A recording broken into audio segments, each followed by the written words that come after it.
Good evening. It is Tuesday, the 30th of January, 2024. It is coming up to 8:30 p.m. UK time, and this is the 45 Day Show, episode 18. If you're watching on Twitch, then make sure you come in, join the chat. Any questions? If you are watching this back on YouTube, please hit that subscribe button. It's free to watch all the videos. And then if you're listening back on Mixcloud, hit that follow button. Again, it's free. Now, today, I have someone I recently connected with, and I think it was pretty much through Instagram. I'd seen his page, I'd seen that he was selling 45s, and then we sort of had a chat, and then I bought some 45s, and then we got involved for a 45 days event.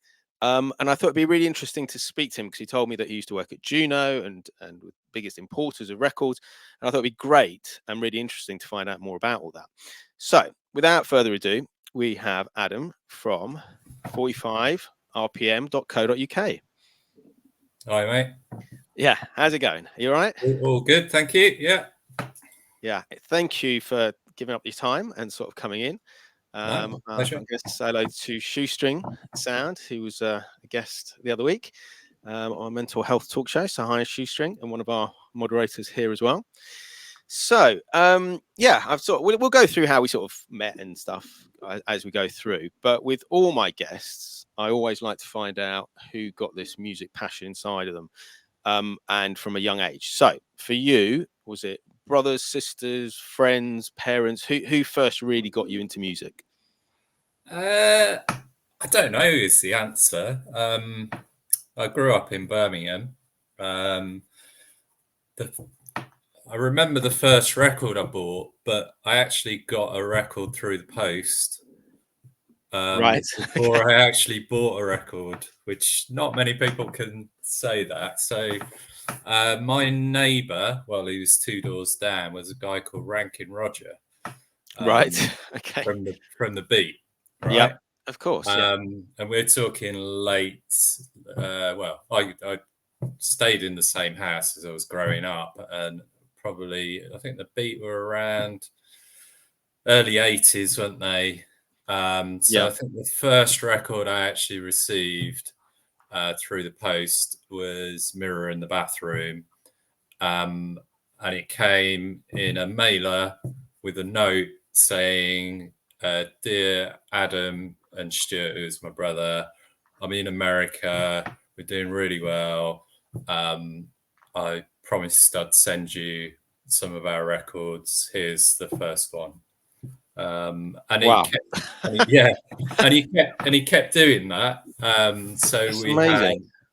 so we had all the two-tone, all the beat releases, and so that was my first adventure into vinyl. Really, I think the first record I actually bought was Lip Up Fatty Man, Bad Manners. So it was all very kind of ska censored. But yeah, that's where it started, I think. It's amazing. And obviously, so you had that record. Did you have your own deck at that time, or are you having to use the family deck? Well, from memory, like initially, I don't think we even had any way of playing vinyl in the house. Right. But then I think my mum inherited this massive radiogram. If you remember those wooden furniture things, you lift up the top. Actually, it pumped out a really good sound. You know, it was a really warm sound to it, and it was all automatic and whatnot. And we used to just sit in the front room and listen to stuff on that. So yeah, I got quite a nice little collection. But then obviously cassettes became huge, didn't they? You know, once everyone had got a Walkman, it was all about the cassette. Which I then became obsessed with Prince. So between me and my brother, we had every Prince album on cassette. So I think that was my next love after ska was Prince, and still is really.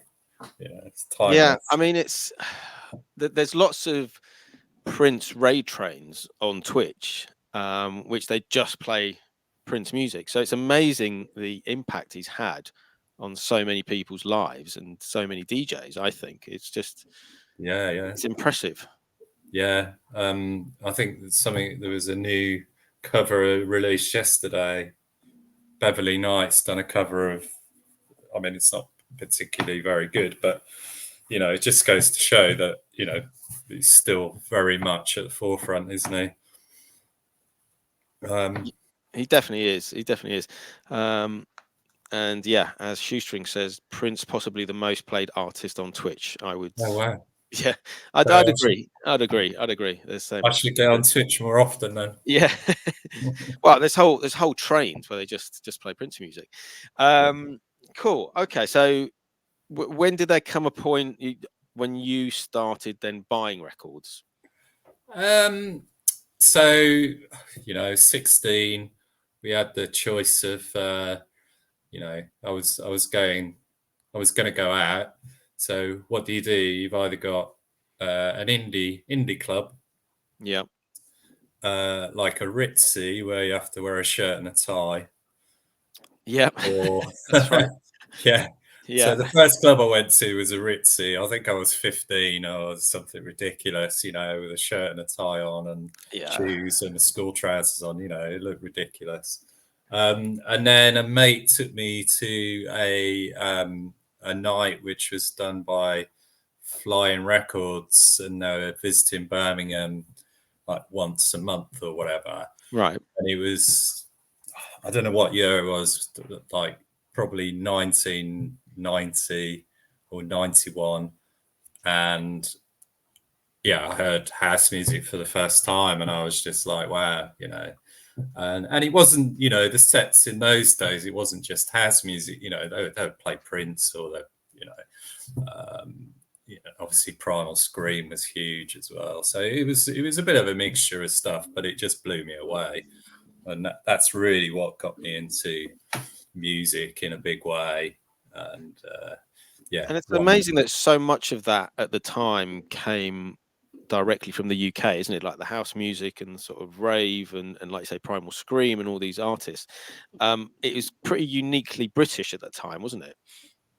Yeah, I mean, it was obviously American. It was all influenced by America, but the explosion of the sound and the popularity all came from the UK, didn't it? So, yeah, I never looked back for a good 20 years after that. It was, house music was my thing. When I moved to London, I wanted to work in fashion, believe it or not. And when I was at college, got involved with the entertainment side of things. So I was DJing at college parties. Then we were putting on college parties. Then I worked for the student union.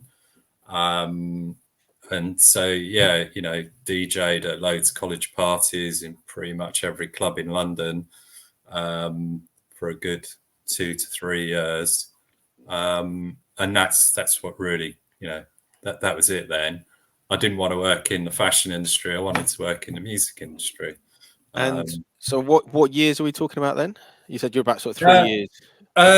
So I was at college from 92 to 95, and then I spent a couple of years in the student union as a paid,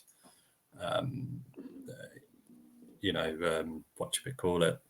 Sabbatical officer, which, was supposedly on there to raise academic standards, but really I was there so I could get involved with parties. So yeah, that's where I got the bug. I was playing quite different stuff then. So I'd often get gigs in the ambient room. So we did a night at Heaven. We did a night at Heaven once a month, every Monday. Third Monday of the month at Heaven nightclub. And we used to pack it, which was good 2,500 people. Yeah. But I'd always get stuck in the ambient room because I had a fantastic selection of like Warp Records and, Psychic Warriors of Gaia, and I was like Mixmaster Morris, but without the silver suit. Yeah, amazing. I mean, again, we did a raid train this week, which was decades, and we ended up on when we were in the 90s. Fatwax was playing, but we just ended up talking about Warp and remembering like stuff from the 90s. But Warp had a massive impact, I think, on a lot of people's lives, and there's such an amazing label. Yeah, and the story behind it is pretty mad. So, kind of going slightly off topic. So I kind of got into the bike industry, and I was selling some bike parts to this guy. And I looked at his email, and he was the guy from B12. Right. If you remember B12, who were on Warp. Yeah. And I said, how did all that come about? And he said, basically, like Warp were just signing anyone who would pour out a half decent electronic 12-inch and giving them quite a big advance. I mean, I don't know how true this is, but giving them quite a big advance to make an album. And they were going, off you go, give us an album within 2 months. Yeah. And if you remember all of those albums, they all come out like, quite close together, didn't they? Yeah. Speedy J, Black Dog, B12, all that kind of stuff. So but yeah, like saturating the market with a load of amazing music suddenly from this new label, isn't it? So that's a bit of a master stroke, wasn't it? Yeah, because you used to say to people about, oh, what kind of music are you into? And they go, oh, Warp. Yeah. It wasn't like I'm into electronic ambient music. It was like, no, I'm into Warp. Yeah.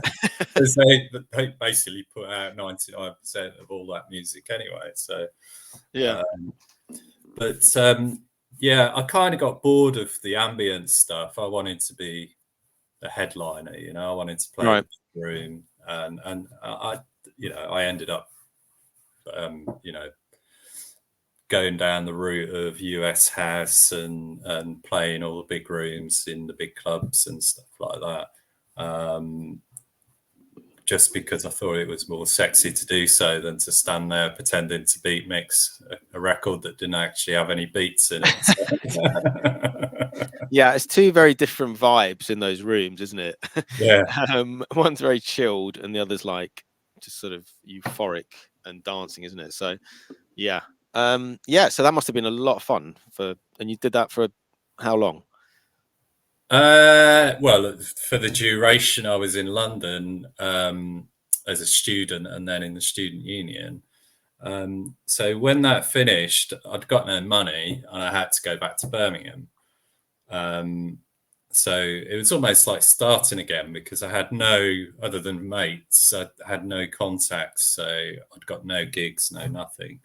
But within about 3 months, I think, I'd pretty much got a residency and guest spots here and around Birmingham.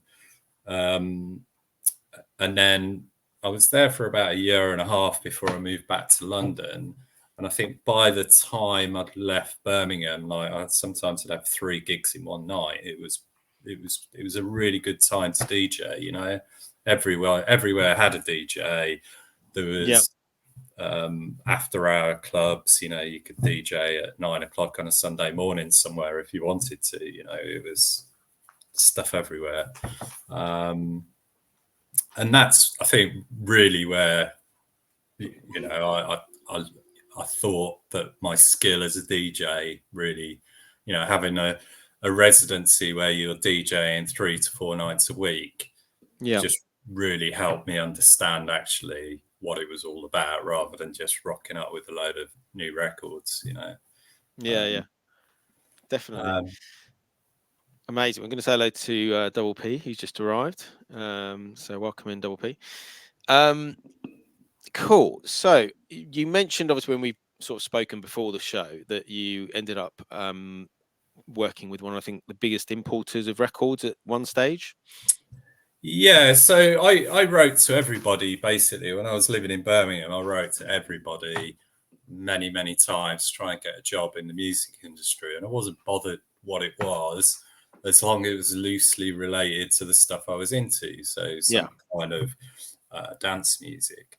And I wasn't getting anywhere, so I was kind of resigned to the fact that actually I'm earning a living DJing full time. I'll just carry on doing that.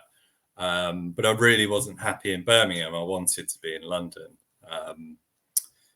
And then I met an old friend from college. Her name was Denise, and she said, "Oh, I'm working in this record distribution place. I can get you a job." And I was like, "Okay, great, I'm there." Cool. And she did.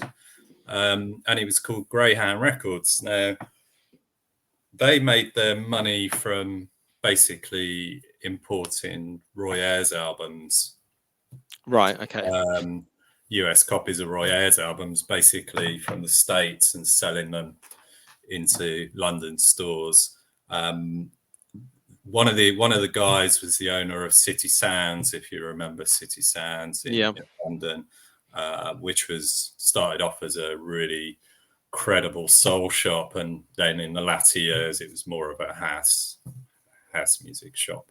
And then the other owner used to sell off a market stall and used to sell to people like George Power, Paul Trouble Anderson, and sell all, obscure American jazz funk soul albums. But together they joined up and they started this distribution company, and they absolutely killed it, So all those Todd Terry 12 inches, early Strictly Rhythm, they were selling huge numbers of those American imports, along with the historic stuff as well, so all those reissue albums. And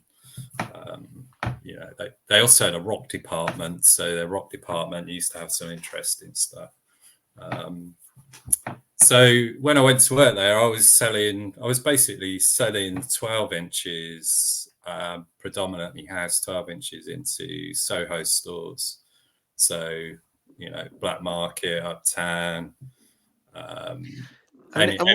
Obviously this was quite a while ago, and obviously quite at the sort of peak of vinyl, I guess, at that time. What sort of quantities were sort of coming in? Like I want to say like a Todd Terry or something like that. What's coming in and getting out to the UK? On a Friday we'd have like 15 boxes coming from New York. So you'd order about 4:30, 5 o'clock the night before. Then they would get picked up from the distributors. So you'd have 3 distributors in New York, Watts, Unique, Downtown. They'd be consolidated. They'd get chucked on a plane together, sent to Heathrow. Then our driver would go and pick them up from Heathrow, drive them back to us. We'd split them up, and then the driver would go into Soho. So that's bonkers. That's pretty much in a day. Yeah. Even back then. Yeah. It was mega quick, mega efficient. That's like ordering from online something now. Yeah. Nowadays they don't do overnight from New York because it's just so damn expensive. But then obviously the exchange rate was almost double in our favor. But yeah, so I'd say on a busy Friday, 15, 20 boxes with 150 records in each box. So that's just one day, but we shipped every day. So that's a lot of records. Yeah, I remember the day where we had a Yoshitoshi title that like Sasha had played on his CD or Northern Exposure or something, and we had it exclusive, and you just couldn't move for like 150 boxes of 150 records. They were just everywhere. Bonkers. That's bonkers. HMV. Oxford Circus, the big Oxford Street. Which they're sort of reopening, aren't they? They're sort of doing it again, which is crazy. So while they weren't our biggest customer, they could do a serious amount. So like that, I think that Yoshitoshi thing, they took 250 initially, which is pretty much today what most labels do worldwide of a release, and that's what one shop was doing of you know. So And no. what do you think that was DJs buying that, or was that people who just wanted the music because they couldn't get it on anything else? That's a lot of copies. That can't all be DJs, can it? I guess. A bit of both, I think, but predominantly DJs. I mean, if you think about those times, so kind of late 90s, early 2000s, everywhere had a DJ. You know, Yeah. you could go into a restaurant sometimes and have a DJ. You know, and Yeah, I guess venues were very, yeah. Again, you're sort of comparing it to what it's like now, and obviously now there's very few venues, but back then there was a lot of venues, wasn't there? Yeah. So, and there was no digital, so it was the only way that you could Yeah. get, you know, and a lot of these 12s didn't have CD singles either, so it was like you buy the vinyl or you don't listen to it. Yeah. God. Very different times. Yeah. So that must have been really exciting. And obviously, did you manage to then find out about a lot more music because of what was ordered in? Yeah, I mean, I thought I knew about music, like being a, you know, a DJ. I thought I knew it all, but actually, when I went there, my musical knowledge was so under, you know, just wasn't up to scratch compared to the guys who had been there like a few years. The guy who kind of took me under his wing, he was a bit older, and you know, he had a more broader musical knowledge, whereas I knew about ska and house music and Prince, and that was it really. So I learned loads about soul, funk, jazz, you know, and he introduced me to the Mazel brothers, which kind of really sparked something different in me. And that's where I was, you know, I was still DJing, but I was getting bored of, you know, the same old samples. And all of a sudden, somebody hands you a record, and it just blew my mind. So he handed me Johnny Hammond Gears album, Right. and I was just like, you know what? This is so good. It's probably one of the best things I've ever heard, and that really changed me musically and made me a bit more open. And you know, I started listening to Giles Peterson and you know, slightly more left field DJs, whereas previously, you know, it was like Masters at Work and you know, all the New York DJs, and I just kind of grown out of that, I guess, at that point. But yeah, you know, I run so at Greyhound predominantly I was sales to start with, but then I did the pressing and distribution deals. So I was signing up labels, I was running labels for them. I was doing export. I was doing a bit of everything really. But yeah, I learned so much about the industry. I learned so much more at Greyhound about the music industry than I ever did at Juno. Right. But I learned different things at Juno. And so when did you end up moving on to Juno? So I think Sorry, I was. have a sip of your beer. Yeah, I think I was. I think I was at Greyhound about four, maybe 5 years. I can't remember. But Juno were one of my customers, and I kept saying to the guys, "Listen, if we give them a discount, they can be a big customer." And they were like, "It's just a guy in an office. What are you on about?" Right. Like they just didn't get it. They were like, "Oh, the internet, I don't get it, hasn't it? He hasn't even got a shop." And they didn't take him seriously. And I was like, you know what? His orders are getting bigger and bigger. And he wasn't ordering American stuff. He was only ordering the British stuff. So at the time, we were wholesaling like Ideal stuff, Global stuff, Goya stuff. We had like so much good British stuff. And his orders were quite sizable. And I said, you know what? This guy's going to absolutely kill it. And they were like, "No, it's all about black market. It's all about Uptown." Anyway, I offered him a discount on the imports, and all of a sudden, like Juno were taking like 5 boxes a day. Right. Huge. And what are we talking? These 150 boxes again? Yeah, you get 150 12 inches in. Right. So I knew at that point that the traditional record shop was pretty much on its way out. Yeah. Um, Yeah, because if you don't need a bricks and mortar unit, I mean, it's nice to have a record shop, but for online selling, it's very different, isn't it? yeah, and he could sell stuff that the other shops wouldn't touch.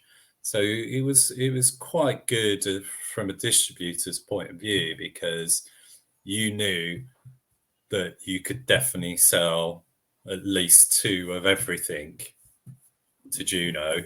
Yeah. And most things he would take, 10s, 15s, 50s, 100s sometimes.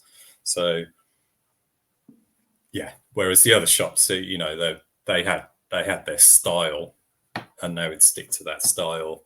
And if you offered them anything outside of that style, it would be a flat no. So from a distributor's point of view or a salesman point of view, they're an absolute dream, and they always paid on time. Whereas in those days, some of those Soho shops ran up huge debts, and yeah, it's Right. Yeah. Well, it's a bit of a fickle industry, isn't it? Because one thing at one point, certain music's in fashion, and then the next minute it's not. And record shops and online sellers need to know what they're selling and that they've got the right market, don't they? yeah, You don't want to be getting stuck with lots of stock that you just can't shift. yeah. So I can't remember what happened, but I think I had an argument with the owner of Graham one day. I think what it was, I was running all these labels, and I was building up a really good relationship with all these, one man or 2 men labels who I was managing their labels for, but they weren't getting paid. So I was like, listen, you gotta pay these guys, otherwise I can't do my job. And in the end, I just had enough. I just said, all right, I'm off. And then I left, and then I was like, oh God, like I'm living in London, got rent to pay. What am I going to do? I want to stay in the music industry. Anyway, so I emailed, or I gave Richard at Juno a call, and I just said, have you got any jobs? And he went, well, so previous to this, I'd had a meeting with Richard, and he was like, oh, I'd like to set up a separate company from Juno as a import distributor. Would you be interested? And I was like, yeah, absolutely. And Right. then they had some kind of computer glitch, and their website was down for a whole month. Right. Talking a long time ago. So they lost a load of money because they were still paying Oh, the stuff. no. So all that went by the by. And he said, the thing we talked about before, I can't do because I don't have the money, but just come and work in the warehouse. Well, it wasn't a warehouse, it was an office, picking the records. So I was like, well, it's better than nothing. Yeah. And I was there for about 4 months, walking around in circles, picking records, like 7 hours a day. And while some of my friends were already working there, because I'd got them a job there, it wasn't for me. So I said, listen, thanks ever so much, but I'm off. And he went, no. We'll get you in the buying team. More than everybody else anyway. We'll get you in. So that's what I did, and I was a buyer there for about 4.5 years. Right. And what surprised me the most was the lack of confidence and knowledge that some of the other people there didn't have. So like they'd be buying German records from a UK supplier for like £1 more than what you could buy it from Germany. And I'd go, why aren't we buying this from Germany? And they'd be like, Right. yeah, well, we always get it from this place in the UK. And I was like, but why? Right. It just didn't make any sense. So I systematically went through every record label they were selling and basically taking Juno to the source. So in the end, we ended up with, going from about 30 suppliers to about 300 suppliers.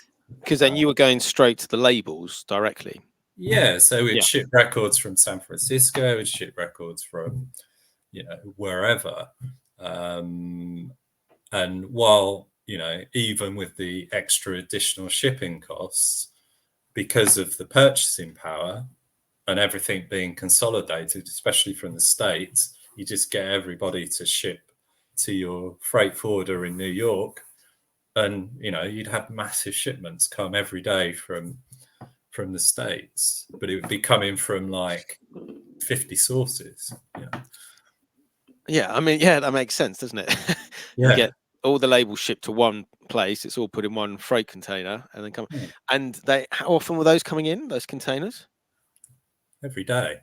like a whole container of records every day. Well, it wouldn't be a container, but you'd have your freight forwarder, and they would deliver all the boxes in one, like every day. Yeah. So, Okay. and you'd have like some days you'd have like 8 US suppliers. Other days you might have just 4 US suppliers Okay. Cool. within that shipment. But Yeah. there could be anything up to 25, 30 boxes, big boxes. So then they arrive in the UK. They get shipped to your warehouse. They're split up, and then sort of shipped out to customers. Yeah, well, they'd be filed on a shelf until somebody clicked for it, and Yeah. then everything got sent same day. So Yeah. When I first started there was like, I don't know, probably 8 like guys and a girl, I think, who were all into their music, and so there was a lot of chat about records, and you'd have an hour dedicated to the turntable in the record area. Right. That's cool. And everyone was into the music. And then when they moved to Camden, they had a bright idea of not employing people in the warehouse who were into music because it was too much of a distraction. Right. So I think at one point when they were really firing on all the cylinders, they had like about 50 Chinese students, all from like London School of Economics or one of the big London universities, all like running around like ants, like down all the aisles. It was mad. That's a lot of records again to be shifting, isn't it? And Yeah. again, what year are we talking about? Where are we at this stage? I think probably the busiest that I knew it when I was there was probably about 2005. Okay. So Juno had been around for a while then. I think that it was their 10-year anniversary, I think, in 2005. And I guess, that's probably about the time when people then started moving over to digital, isn't it? And CDs and digital and stuff like that. Yeah, so we started having these weekly buyer meetings, which pretty much a waste of time. But I brought it up in one meeting and I said, I think I've just come back from MEDEM or PopCon, one of the big music conferences. And I basically said, does anybody else think that the vinyl for the DJ is dead? And they all laughed at me, including the owner, and basically said, "Oh, Right. we've just sold 2,500 of one title, and we're just one record shop. What are you talking about?" And I just went, "Well, at this point, I run a label off my own back, like it's a house label. It wasn't particularly very good, but I was being approached by different people for digital, and but they were quite late adopters. Like Juno Digital came probably a year and a half too late, really. Right. Beatport and Traxsource had already taken hold, Yeah, and then you're always chasing, aren't you? That's the thing. Yeah. But it was. Yeah, I mean, some Mondays you'd get in and the whole buying team would be called to the picking area because there was just so many orders. So like 3,000 orders in a day. Which for DJ music, it's pretty mad, really, for one That's shot. a lot, isn't it? Yeah. That's bonkers. Okay, but you sort of predicted in a way that vinyl was going to go down eventually. Yeah, and it did. You could, they were still doing good numbers of certain artists, but yeah, it was definitely on the wane. And yeah, the fact that people, when you see the big name DJs not carrying records around, that was it basically. because everyone was going to follow from that. Yeah, and there's the practicalities of it as well. I understand if you're lugging 6 hours worth of records around, it's pretty arduous, isn't it, and expensive. Yeah. But yeah, so I was there 5 years, I think. I did the 10-year. I'd run the 10-year anniversary releases up to number 4, I think, before I left with a good mate of mine, James Thompson. And yeah, we had a lot of fun doing that. I don't know whether you remember those releases.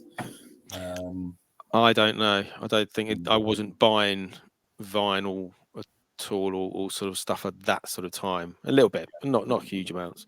Yeah, but we had some good stuff. So, but yeah, I think we sold like 5,000 or 6,000 of the first release, which for that time when vinyl was on the downslide was pretty good.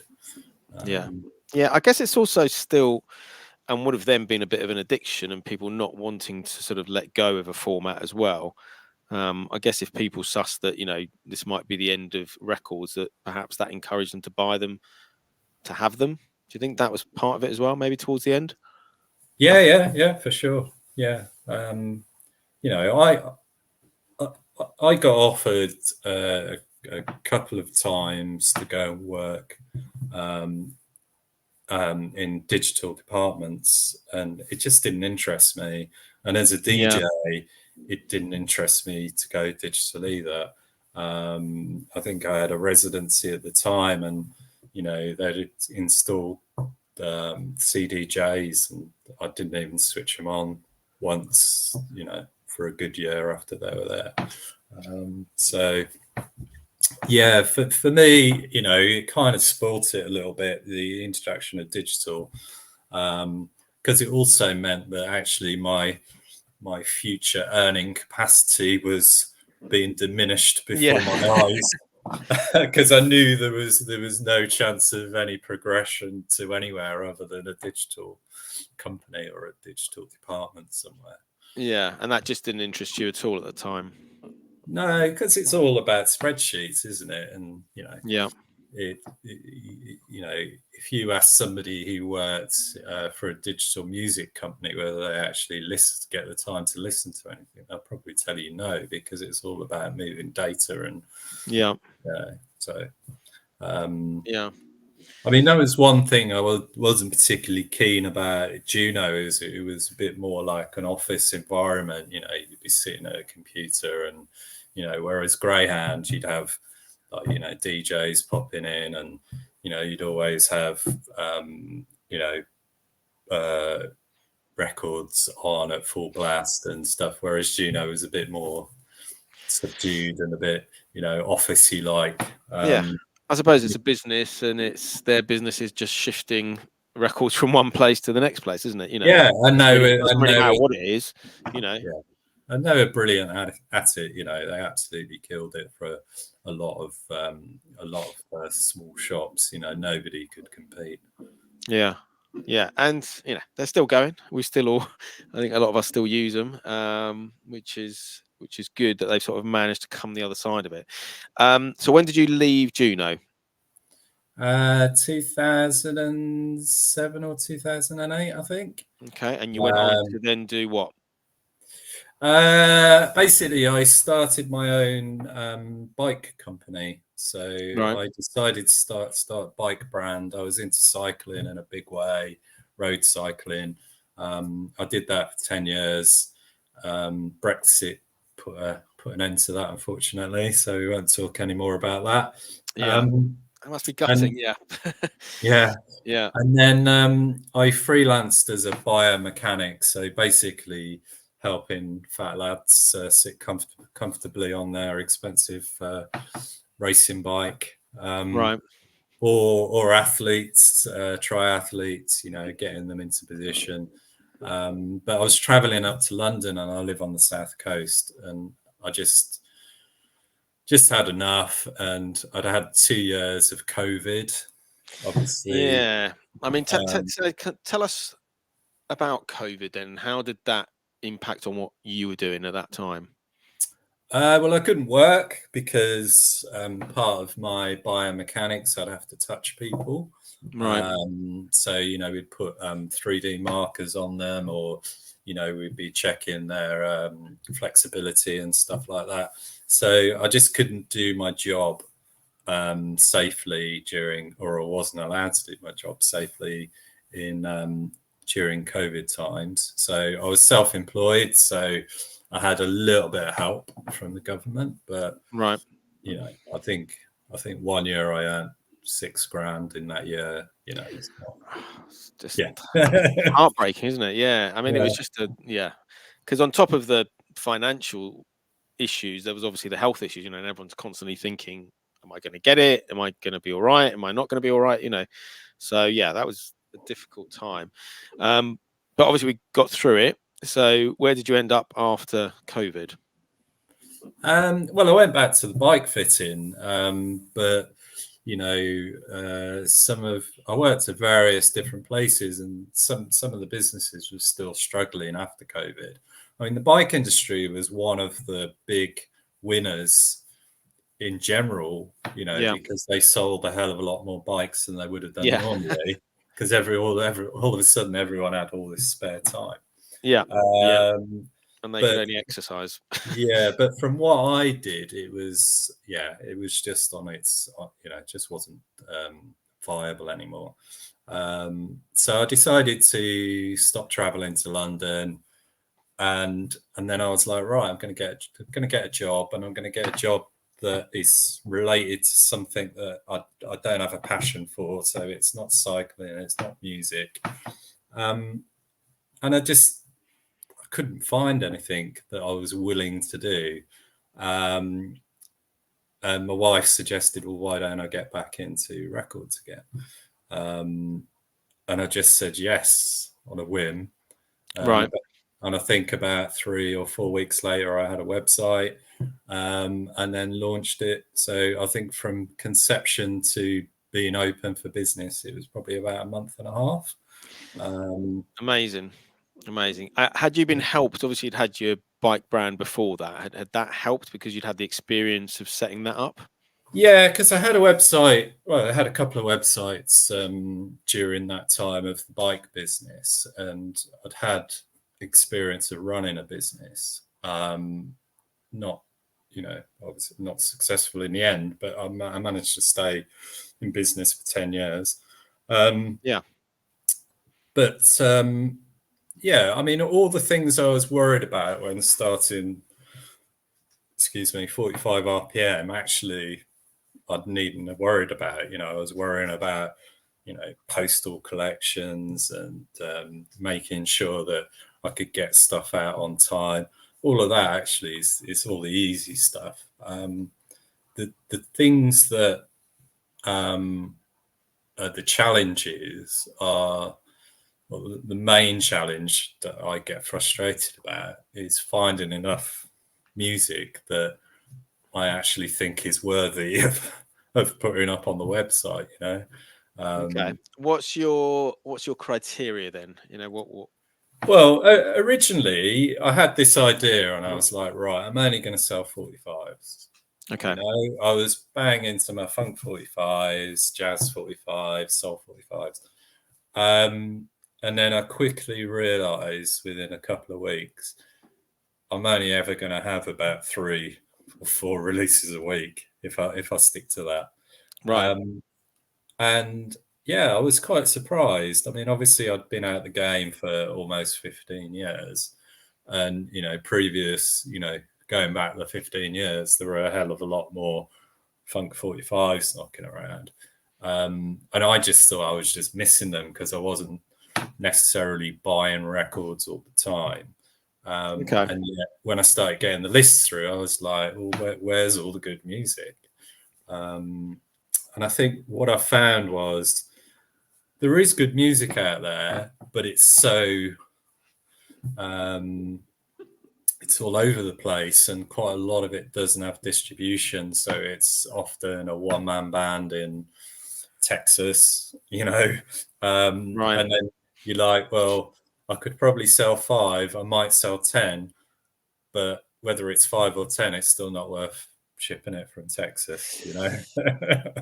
Yeah, that's the problem, because I mean shipping has gone up hugely, certainly in the last sort of couple of years. But even then, like you say, it's knowing the market and how many you're going to sell, and if there's no point buying 10 even with the shipping, then it's just never going to work, is it? No. So that's one of the biggest frustrations, and quite a lot of the UK distributors, none of them are perfect, but some of them are dreadful. Right. You just get a spreadsheet with a load of titles. Some of the spreadsheets don't even put the label name on, so it's like trying And to work out what label it is through the catalog number. so if you, well, what you get, you're getting sent lists. Okay. Now, do those lists have links to listen to the music, or have you got to go off and? Sometimes they do. Sometimes it'll have a nice little picture. You click on it, it'll take you to a B2B that's got all the assets, all the Okay. MP3s, all the information, everything that you could want to be able to make a decision on whether you want to buy it, Yeah. and then upload it to your website. Others, it's just a list. It's just an Excel Right. spreadsheet.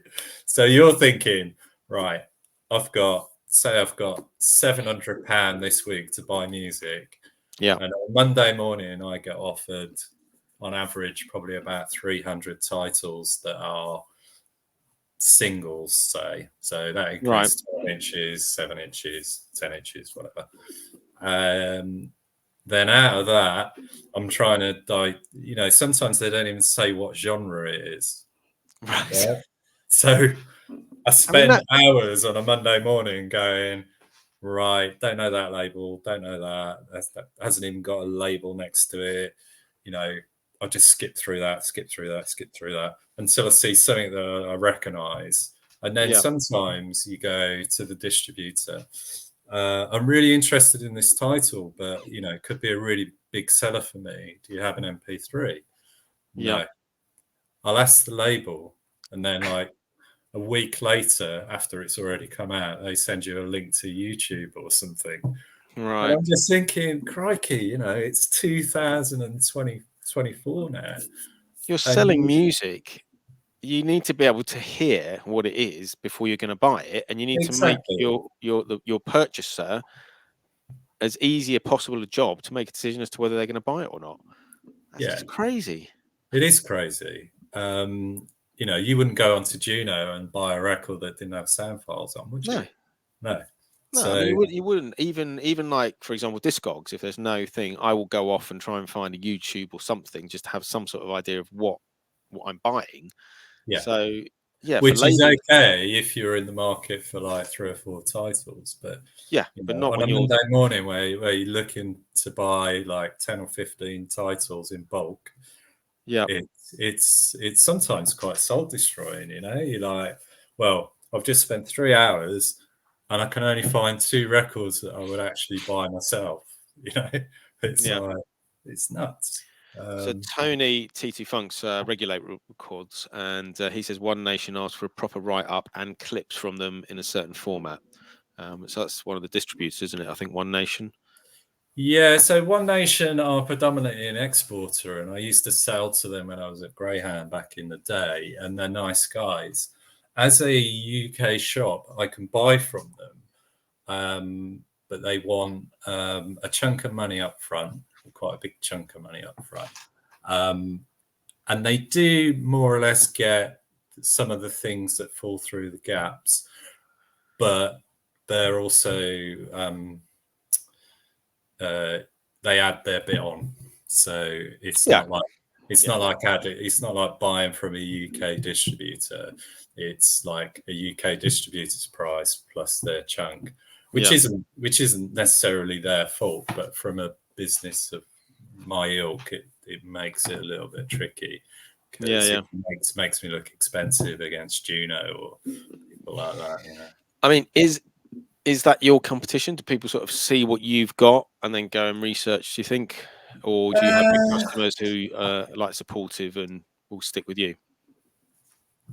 Or a bit of I, both? really, I really don't know is the answer. At the start, I was very price conscious, and now I'm a little bit less. I have been buying some. So Juno have got a distribution arm, and I have started to buy some of their titles. And to sell at the same price, it's impossible to Right. make your margin. So I have to Yeah. be more expensive on those titles. But generally, I'm either the same price or a little bit cheaper, unless it's something Yeah. that they've shipped from San Francisco, for instance, and I've done the same, but I've ordered a tenth of what they've ordered. That in those instances, then I'm always going to be more expensive. But it'd be interesting to know, what, I mean, do you shop around on price, or if you see it, you just buy it? It's one of those. If it's already in a store, then I think I just go for it. It just doesn't Yeah, matter. So, for example, if I'm on Discogs and I'm buying stuff off a buyer and it's there and it's like say 50p cheaper somewhere else, I'll just take whatever's in front of you. And I think it's the same with the digital stuff. I think if everything was more expensive, then I think people would start to notice. But I think it balances it out, doesn't it? Because most people are not buying one record. Well, I don't know. I mean, tell me your experience. I know I don't buy one record. So when people are buying stuff from you, is it one record or is it more records? I think to start with, at the start, people were buying one record because they didn't know me. Right. It was a trust thing. Now the orders are getting bigger. Some Yeah. people, I would say the average order is 2 to 3 records. I have regulars who, have a shelf and they'll ship. Yep. Yeah. I had a shelf for a little while. Yeah, you did. Yeah. I did. Yeah. I will get back on that shelf. The problem is, as I said to Yeah. you earlier, is I've been doing dry vinyl January, so I haven't bought any records. I've been sent a couple of promos and a couple of other bits, but I haven't bought any. So it's been a bit, for me, interesting to know how it's come across to you, because January is always a difficult month in retail anyway. How affected is that to your business in January? It's like the internet's been turned off, to be honest. Right. Okay. That's crazy. So it all stopped. So the beginning of December was great, and in the middle of December, I was thinking, I think I've turned the corner. Things are great, orders are good, and then there was obviously no new releases from about the 16th onwards, and then there haven't been any new releases other than, I mean, there was one good release at the beginning of January, and then it was only been the end of last week where we had some decent stuff in again. So that's almost 5-6 weeks of nothing. And while some back catalogue ticks over, it's those new releases that really keep your business. Well, I guess that's what brings people to the site in the first place, isn't it? Yeah, It's exactly. check and see what's new, and then obviously I assume they go through and see if they've missed anything that they might want to sort of add on at the time. But yeah, so that must be quite a difficult time. But I mean, is it? Well, I don't know. Hopefully, February might improve a little bit. Do you think? Yeah, I mean, I think I checked in about 80 units today.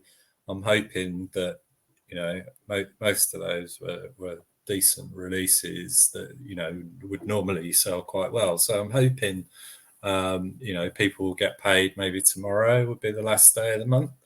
Yeah. Because that has a lot to do with it as well. People are skint.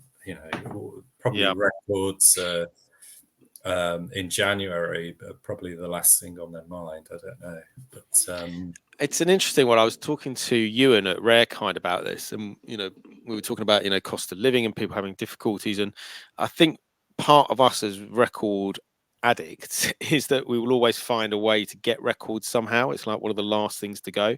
Do you think that's likely to be the thing as well?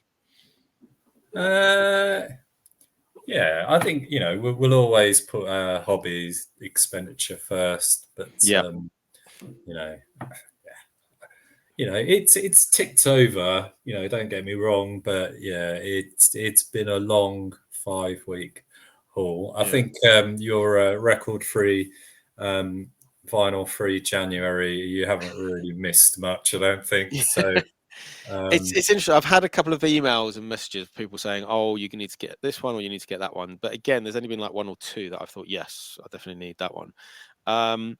But yeah, now I've lost my train of thought. Where we're going to go next? I was going to ask you about the top 3 45s that you either sold or that you really appreciated in 2023. So, what would be your top 3? I really like that LeJohn and Sheila, which was the Magic Touch reissue. Right. So it came through Numero Group. I think they're in Numero Group in Chicago, I think, but it comes through not Vital, PS in the UK. They were dead cheap. They were like £8. There were 3 of them actually. They all had the original Magic Touch artwork, 80s boogie style. One of them had Red Greg remix on, so his instrumental mix on that was okay. The other 2 I thought were fantastic. Light Touch Chicago, and then the other one was LeJohn and Sheila. I can't remember the title, but it's like wicked 80s boogie. I like all the Jazz Room 7s. They always they're really good. They're so good. Yeah, they always pique my interest. Do well with those. Athens to the North always come up with, then not every release is my cup of tea, but it's always stuff that I've never heard before. So now here's a question. So are you able to separate out music when you're buying that you enjoy? But what I'm trying to say is, are you curating the music that you're buying for your audience, regardless of whether you particularly like a track? Do you have an audience that, say, is into a particular genre that you're not, that you sort of stock because you're going to sell it? Well, yeah, and I've learned that over the 12 months of trading is that, quite often I'll sell some titles to a good customer and then they might post that they've bought something I've turned down and they've bought it from Juno or somebody else, Phonica or whatever. Right. And I just think, well, I'm cutting my nose off despite my face. Maybe I should be a bit more open about, I mean, it's all very well having a lovely curated page that I think is the bee's knees, but my bee's knees is not everyone's. Not everybody's bee's knees. Yeah, and obviously when you're in the business of selling, I guess that's a vital part of it, isn't it? Yeah, I mean, January has been particularly hard because I'm searching for new releases. So I've ordered stuff in that I wouldn't necessarily order in, and to be fair, it's all pretty much sold through, with like one exception. So yeah, that's a good lesson for me that actually maybe I should be a little less pretentious about it all, and offer a wider range. I mean, if there's any shortcomings that my business has got, is that I don't offer a wide enough range, and it's because I get frustrated that I can't find enough good music or what I deem as good. I think what I'm quite good at is jumping on a record that might not necessarily be on my be my personal taste, but I know will sell well. Yeah. Yeah. Without making too many compromises. I can, if it's quite a hard hitting disco edit or something, I can hear it that it will do well, and I've done well from certain records, that I would never buy myself, but they've sold really well. Yeah. And I mean, it's all a learning curve, isn't it? We were saying earlier, it's just coming up to a year, isn't it, since you started the business. So it's early days. And I sort of remember about the first year when I was doing this, it's amazing how far you go along. So, another 2 years or whatever, and you'll be all over it. Hopefully, because I think there's still a growing market that I think, I mean, I'm sort of meeting more and more DJs online who are playing 45, so there's definitely a market that I see growing, but obviously it's just a case of whether that carries on with people buying. Yeah, I mean, I know in the 45 world I'm missing some quite key labels, and I've approached these labels, and they basically said, listen, we want to sell to One Nation and Juno, and we're happy with that, Yeah. Which is fair enough. It's just, it's a little bit frustrating, but hopefully as my purchasing power gets bigger and I can say, instead of saying, oh, I'll take 10, I can take 30 or whatever. Yeah. Then, hopefully I can change their minds. Yeah, and it'll all sort of grow. Now, probably the last sort of topic we're going to talk about is social media. Now, I was saying, I think at the top of the show, that how I first got to find out about you, I think, was catching you on Instagram, and I sort of saw 45 straight away. I was like, right, okay, follow, check that out. And then I saw that, and then I bought some records. But you do little reels of your releases. So talk me through that. When did you first start doing that, and has that impacted? Are you getting sales off the back of that? Is it working? Yeah, 100% works. I think without Instagram, the business would already be dead and buried. So, my wife's in digital marketing, and she was like, it's all about the SEO. People put the name of the record in Google and they will find you. Now, that isn't necessarily how my customers arrive. Right. In fact, I've got this new thing in the back end of my website now that tells me exactly where they're coming from. I would say 95% are from a post on Instagram. So, Wow. yeah, exactly. So the Instagram thing, I've got to thank my wife for the visual of the kind of mock Polaroid kind of style of the image. And then I've just adapted it from there, really. So, the back in stocks, I stick in the stories, and then the new releases, pretty much post about every release I get in. There's a few that I don't. If I haven't really ordered enough of them, I don't bother. Yeah, and it's a good gauge, actually, because I can track the number of likes off an Instagram post to the number of sales. So that's, pretty good That's evidence. pretty interesting. Yeah. So, while I don't call myself a social media expert, it's definitely opened my eyes on the power of it. Definitely. Yeah, and how did you find the? Because at the moment there'll be the Polaroid, will be the picture, and then obviously that you swipe, and then there's like an audio clip, isn't there, on most of the posts? But then you had ones where you would be sitting down, talking into the camera, going through them. How did you find that? I think I remember at the beginning of one of them saying it was a bit. Oh, I hate it. Awkward. I still hate it. Yeah. So I'm like, should I do a video? Shall I not do a video? If I can try and justify not doing it, I'll not do it. But I know, I think I've had one negative feedback, somebody saying it goes on too long and that's too many years in it. But other than that, everyone says, "Oh, I love the videos. Yeah. It's really helped me make up my mind on whether I'm going to buy it." I mean, I don't really say a lot other than I'll go, "Well, this is this style and I quite like it," or "This is that style and I don't like it." But people seem to like it. I think generally the feedback I get, they like it. I definitely carry on doing it, but reluctantly, let's say. Well, yeah, and then ultimately, again, it's coming back to the point we were talking about earlier about stocking records that you wouldn't necessarily buy yourself, but because people are interested in it. And I suppose if that's something you have to do to get people to the website to then do it, it's something that, yeah, sadly we have to do because life isn't simple anymore, is it? If you're working in the sort of digital online world, you have to be graphic designer, you have to be doing social media, you have to be doing this, you have to be doing that.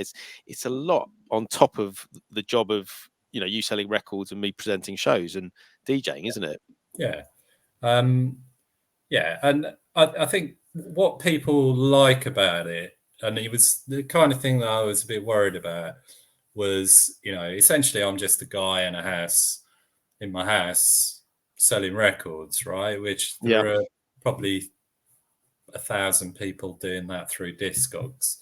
So I'm not really any different from a lot of other people out there, other than the fact that I've got my own website, and the majority of my business comes through my website. But what people like is the fact that I'm a one-man band operating from my house, and through the videos they can see I'm just a normal guy. I'm Yeah.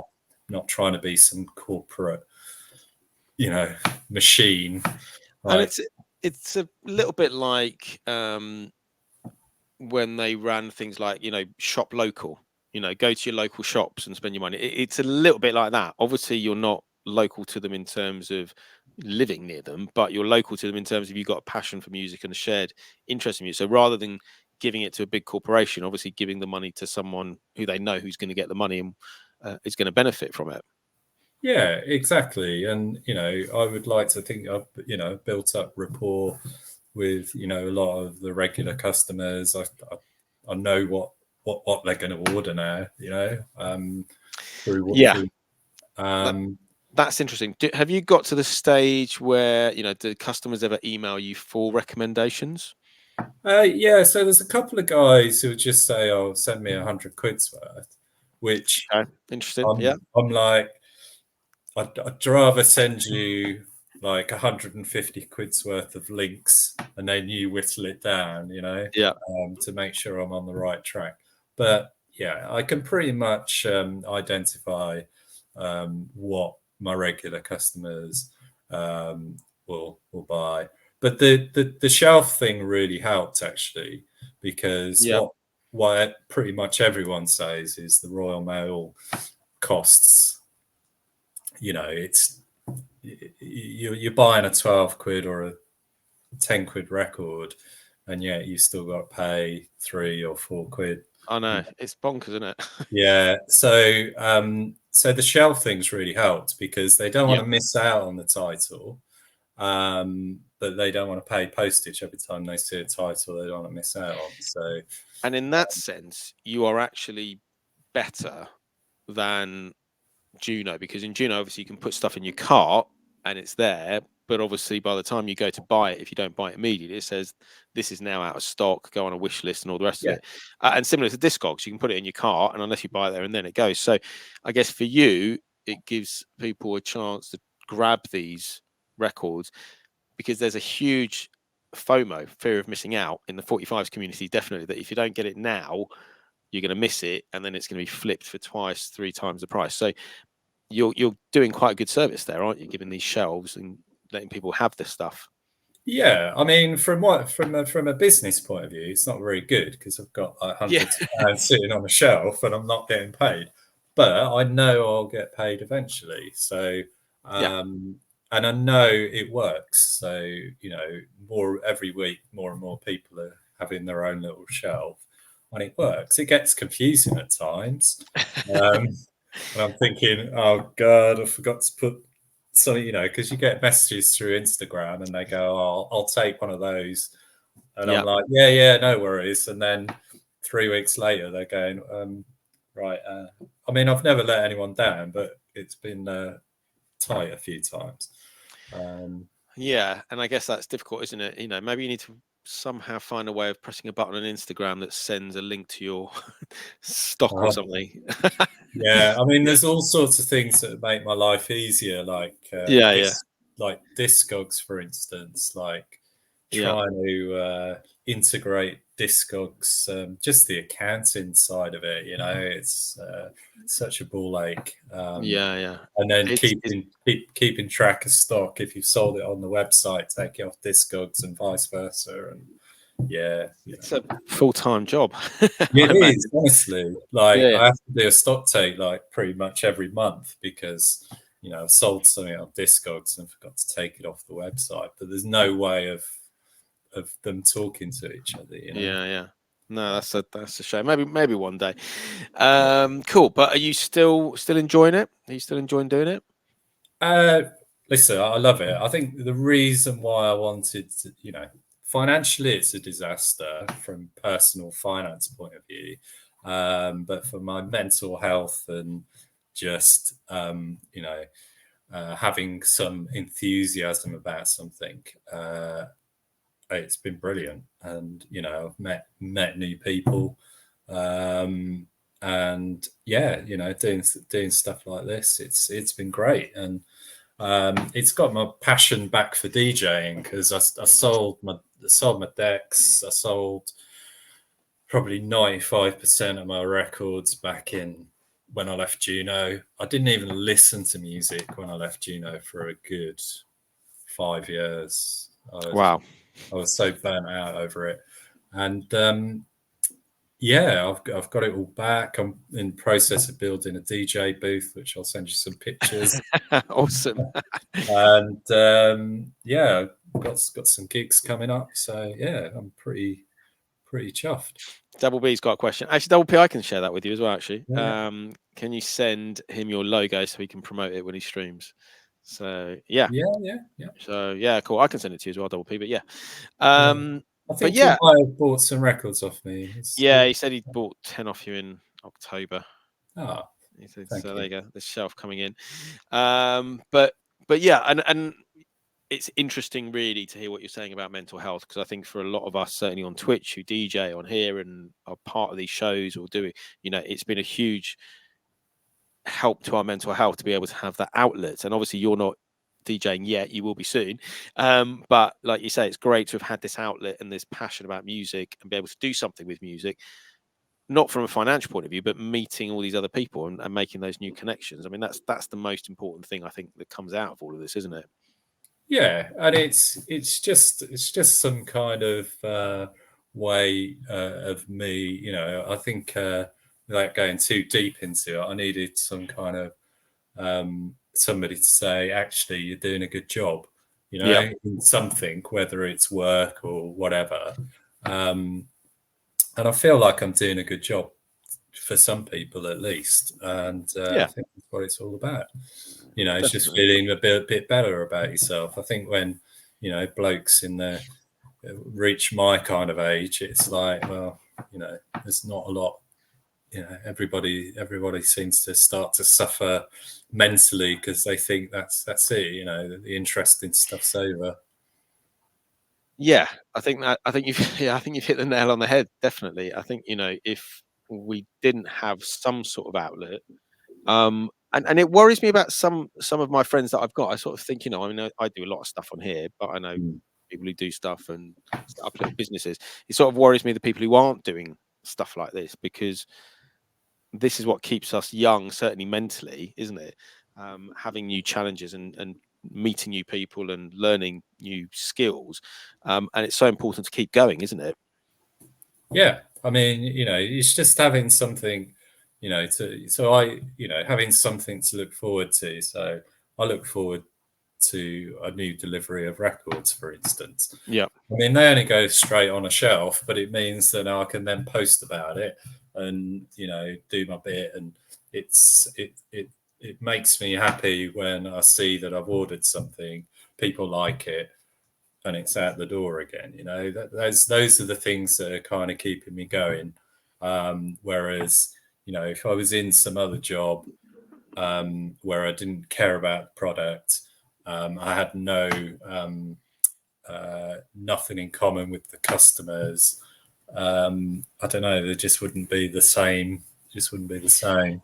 And have you found that? I mean, obviously, I call ourselves friends now. We've just had a sort Yeah, of an hour and a bit conversation. But would you say that you've made some friends out of the whole process as well? I mean, if some of your customers, yeah, definitely. I'd like to think so. So there's some guys locally, you know, I drop records off to, save them on postage. You know, I've been asked to do various things through selling people records. yeah, So radio shows, DJ gigs. So yeah, I mean, I've turned most of them down because because I'm an idiot. But yeah, but you're I will. starting. You've just said you're building a DJ booth. Yeah, So maybe we can get you streaming one day as well. You yeah, know, yeah. we've got this far. We can probably get it to link up to your DJ equipment as well once it's set up. So yeah, because that'd be interesting to see what you would play. Yeah, yeah. So yeah, I'm at the moment I'm going through a bit of a jazz thing. Well, we've got some jazz shows. There is Oh, there's a jazz raid train the jazz hobblers do monthly, and then there's also Jazz Wednesdays. So, for example, tomorrow okay, night there's a thing called Jazz Wednesday. So once you are up and streaming, then yeah, there's definitely scope for whatever you want to play on Twitch. You know. okay. Sounds good. But yeah, and also, for example, yeah, I was telling you earlier about sort of your equivalent in America, which is Bumrush 45. He's got an Hmm. online store, and again, largely 45s and stuff. But he's done. They've just released a record actually on their label, so they did a raid train where they had DJs and the producer of that record, and then he's organised events for like a launch thing. So yeah, there's loads of cool stuff we can do, but we can chat about that at another time. I'm just going to set the raid. We're going to take everyone to another channel. There's a raid train going on at the moment called Phonographic Materials, and it's basically just all vinyl, but really interesting stuff. And so I'm just going to set that and make sure that's all going there. Let me try one again. But what have you got that's come out in the last sort of week or so? I know you said there hasn't been much, but is there something that's really piqued your interest in the last week or so? There's 3 Athens to the north 45s. There's a shed load of 12s that came in today. There's a new Danny Crivet 7 that came in today. If people are Yeah, I into saw that. Tell me about that a bit more because I didn't have time to listen to it, but I definitely saw they'd come in. one side is an edit of the Zombies, which is quite interesting. Okay. It's kind of mid-tempo thing. And then the other side is I've forgotten who the other side is, but quite an obvious disco record. But yeah, Yeah, it's a nice edit. I mean, not all of those 45s that he does, I think, are good. yeah, But yeah. this is definitely one of the better ones. He's done Definitely. some pretty lackluster ones recently, but this one's one of the better ones. Yeah, yeah. Yalan Nagonda 7 is in tomorrow on Nice. that tone, so I've ordered a shed load of those. Yeah, that's cheap as chips as well. It's like 850. Yeah. But, Is that on Dap Tone? Did you say? yeah. Yeah, yeah. Oh, it's an amazing label and such amazing pressings as well. It's such a great label. Yeah. But yeah, So I used to buy all the DAP tones. So I can't remember. I was the buyer at Juno, and when DAP tone pretty much started, and I used to get sent all the promos. Luckily, I've only got a few of them left though, because they went when I sold some of my records. But pretty gutted about that now. But yeah, it's a great label.